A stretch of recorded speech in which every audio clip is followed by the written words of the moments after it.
3 मिनिटं 11 सेकंदाचा ट्रेलर आहे. बाप रे. रोहित शेट्टीचा ट्रेलरचा ड्युरेशनचा रेकॉर्ड तोडणार वाटतं हळूहळू. चूक बरोबर कमी जास्त सोमनाथ नगावडेंचं युट्यूब चॅनल बघतोय असं का वाटतंय मला. आवाज तसाच वाटतोय हेमंत डोमेंचा. ती अंडी विकून तू काय मोठा अंबानी होणार आहे. दुसऱ्यांच्या लग्नाचे फोटो काढून तू काय मोठा अडाणी होणार नाही हे माहिती.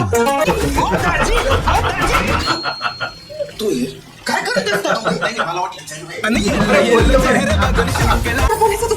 तुमच्याकडे तर आहे का? काय पाहिजे होतं. जरायला काय दिले? नाईट ड्रेस, टी शर्ट, पजामाचे सेट. कायची दुकान म्हणजे चड्ड्या मोड्यांची दुकान आहे. एकदम परफेक्ट आहे. आपल्या तिघांमध्ये एकदम बेस्ट. काल तुझं लेक्चर देऊ नको मला. खड्ड्यात जागा काय करते मी. घरातली इडा पिडा टळलं. पिढा तिथं बसून चहा क्रीम रोल खाते. सो मंडळी, हा जो ट्रेलर होता तो थोडा फास्ट फॉरवर्ड करायला लागला, कारण 1 मिनिटापर्यंतच ते अलाव करत होते. नंतर मग कॉपीराइट इश्यू येत होते. हे काही मराठी सिनेमांचं बऱ्याच वेळा कळत नाही की बॉलिवूडमध्ये बघा ते लोक बिंदास त्यांचे ट्रेलर आणि टीजर वापरायला देतात युट्यूबर्सना की बाबा तुम्ही करा, आम्हाला काय, आम्हाला फुकटमध्ये पब्लिसिटी मिळते. बट मराठीमध्ये काही सिनेमांच्या बाबतीत तसं घडत नाही. कॉपीराइट इश्यू येतो आणि मग ब्लॉक केला जातो तो व्हिडिओ.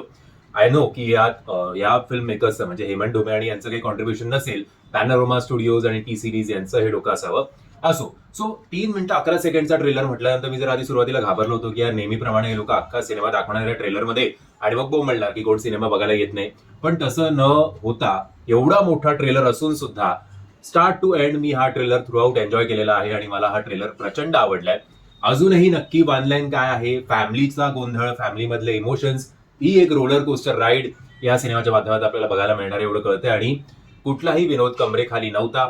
प्रत्येक पंचेस जे ट्रेलरमध्ये दाखवण्यात आले ते आणि इमोशन्स जे आहेत की त्यात आयडी आणि सिद्धार्थ चांदेकरचं जे काही मध्ये मध्ये झालं होतं किंवा मूल होण्यासाठी तायडीची धडपड, या सगळ्या गोष्टी खूप चांगल्या प्रकारे कनेक्ट होत आहेत. त्याचबरोबर अमेय वाघ, आय थिंक यांच्यामध्ये 2 भावंडांमध्ये धाकटा भाऊ जरा बकरा होतो ना नेहमी, तसंच काहीतरी होणार आहे. आणि प्रत्येकाची केमिस्ट्री तर तुम्हाला दिसतेच आहेत. मग ते हरीश उधाडे असतील, सिद्धार्थ चांदेकर, अमेय वाघ, क्षिती जोग, उषा नारकर्णी आणि निवेदिता ताई. सो प्रत्येकाचं काम खूप अप्रतिम होणार आहे, याच्यात काही शंका नाही. आणि बऱ्याच दिवसानंतर मराठीमध्ये फॅमिली एंटरटेनर सिनेमा येणार आहे. आशा एवढीच करूया की बाबा प्रेक्षक, जर तुम्हाला हा ट्रेलर आवडला असेल तर लगेचच ज्या दिवशी तो रिलीज होईल ऍटलीस्ट त्या विकेंडला तरी सिनेमा बघा. हा करूया, आरामात जाऊया, अशा याच्यात भानगडीत पडू नका, कारण लगेचच आपले सिनेमे थिएटरमधनं उतरवले जातात. बुकिंग नाहीये हे कारण देऊन. सो माझ्याकडनं तरी ट्रेलरला थम्सअप आहे आणि आशा करूया की हा सिनेमा बॉक्स ऑफिसवर सुद्धा चांगली कामगिरी करेल. तुमचं म्हणणं काय आहे कमेंटच्या माध्यमातून कळवा. जय हिंद, जय महाराष्ट्र.